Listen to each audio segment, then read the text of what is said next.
एक लड़का दुनिया में किसी भी से हारना पसंद कर लेगा, पर एक लड़की से नहीं। एक लड़की सबसे ज्यादा अनसेफ कहाँ होती है? जब ये उसका सरनेम चेंज हो जाएगा, क्योंकि जो गुटखा भी किसी से लेकर खाता है या बीड़ी भी किसी से उधार लेकर पीता है, उसको भी अपना साम्राज्य चलाने के लिए भले लड़की पीएचडी कर रही हो। दुनिया की दूसरी बड़ी आबादी वाला देश जो लड़कियों के लिए 6 बजे के बाद कर्फ्यू में चल जाती है। मतलब ये कि लड़का अगर 6 बजे के बाद बाहर निकलता है तो सब सही है, उसके लिए कोई रूल्स रेगुलेशन नहीं है।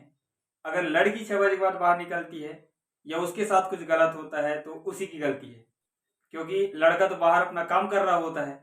एज अ सोसाइटी रूल्स या ऐसे इंडियन पेरेंट्स को कैसा मानना है? एक लड़की सबसे ज्यादा अनसेफ कहाँ होती है? जब वो अनजान जगह ट्रेवल कर रही होती है या अनजान शहर में होती है या अनजान लोगों में होती है।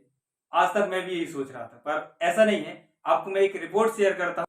आज तक लड़कियों के ऊपर जितने फिजिकल वायलेंस के केस हुए हैं, उनमें से 70% घर के अंदर हुए हैं। टीआरएफ रिपोर्ट के अनुसार आज तक जितने भी रेप केसेस हुए हैं, उनमें से 90% केस विक्टिम के घर में, उसके दूर के या उसके पास के जानने वालों ने किए हैं। एक लड़की के बाहर पर्स चोरी हो जाए, इससे ज्यादा चांसेस बनते हैं कि उसकी मर्जी के बिना उसके घर वाले उससे पैसा मांग लेते हैं। 5 लाख लड़कियों को हम लोग हर साल मार देते हैं क्योंकि वो लड़कियां हैं। 63 मिलियन 6 करोड़ 30 लाख लोगों को हम लोग इस दुनिया में आने ही नहीं दिया क्योंकि वो लड़कियां हैं। ये सारी चीजें जो मैं बता रहा हूँ वो गवर्नमेंट और नॉन गवर्नमेंट ऑर्गेनाइजेशन का डाटा है।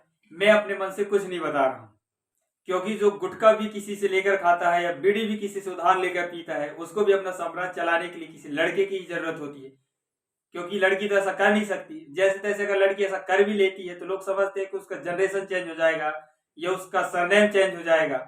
आज दुनिया में जितने भी सुपर पावर वाले देश बने हैं, मैं बात करूं यूएसए की, चाइना, कनाडा या फ्रांस की, आज तक ये देश ऐसे ही सुपर पावर नहीं बन गए हैं।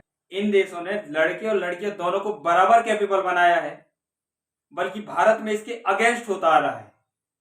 इंडिया में टोटल पॉपुलेशन का 48% फीमेल है और 52% मेल है। क्या रीजन है कि इतनी बड़ी आबादी वाले देश में भी आज भी 48% फीमेल है? इसका रूट कॉज फाइंड आउट करने के लिए हमको थोड़ा सा पीछे जाना पड़ेगा। आप किसी भी फील्ड में देख लीजिए, जो थोड़ा कमजोर होता है उसको हमेशा दबाया जाता है। इसका मतलब ये है कि लड़कियां वीक है? ऐसा नहीं है, लड़कियां वीक नहीं है। भगवान ने लड़के और लड़कियां दोनों को बराबर बनाया है, दोनों में सिमिलरिटी रखी है। कुछ चीजों का डिफरेंसेस है ताकि रिप्रोडक्शन साइकिल पूरा हो सके। इसलिए नहीं बनाया है कि कौन वीपी बनेगा, कौन ऑर्डर देगा, कौन राज करेगा, कौन घर के अंदर रहेगा, कौन घर के बाहर रहेगा।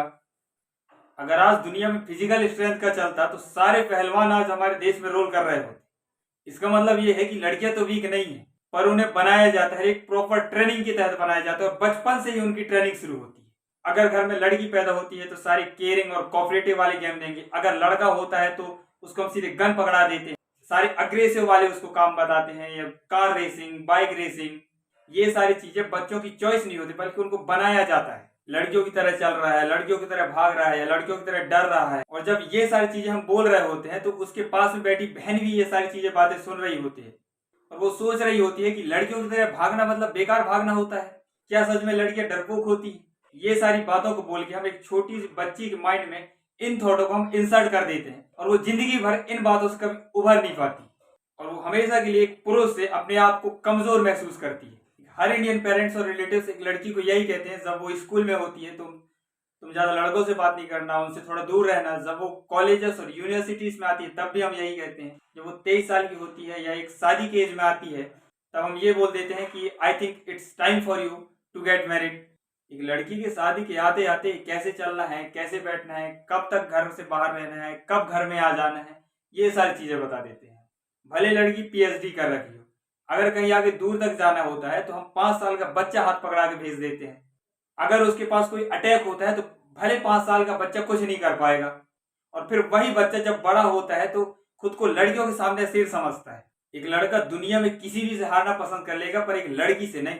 जब हम पाकिस्तान से क्रिकेट मैच हार जाते हैं तो सारे प्लेयर्सों को जम के गाली देते हैं, कुछ लोगों को तो पाकिस्तान भेजने तक की बात करते हैं।